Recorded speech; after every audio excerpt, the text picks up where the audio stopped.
When I was 20 years old, I discovered Zen Buddhism.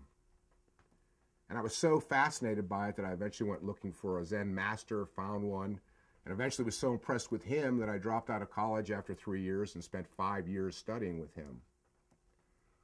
The reason why I like Zen and what attracted me so much to Zen is, first of all, it's a bottom-up approach rather than a top-down. By that I mean most religions start top-down.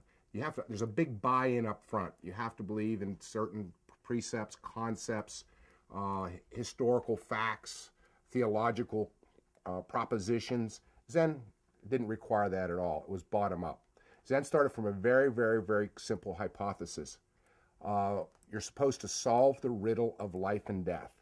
Zen is about solving the riddle of life and death. The riddle of life and death in the West has been described as, who am I? Where did I come from? And where am I going? This seems self-evident to me. The fact that life is a problem seems self-evident to me.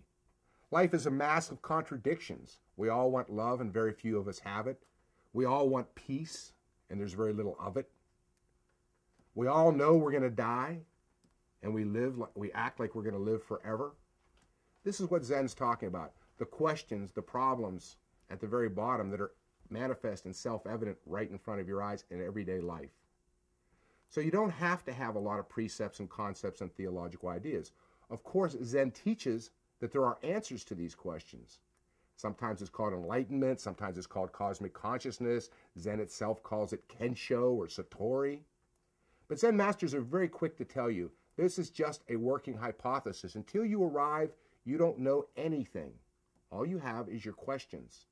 And you put yourself into questioning mode, or what is often called a system of pure inquiry, and keep working on it the same way you would with a riddle, mastering and mustering all the different things you can think of to bring to bear on solving the riddle. That might include all kinds of spiritual techniques. It may include all kinds of reading. It may be working with a teacher, and it may all be all of the above. But you're trying desperately to just solve the riddle of life and death. And what that answer turns out to be is the great unknown. And that's why they call spirituality the journey into the unknown. If we knew where we were going and we could define it and we understood it up front, we wouldn't have to make the trip. So Zen is all about making the trip, not arguing about what we're going to find at the end of the trip.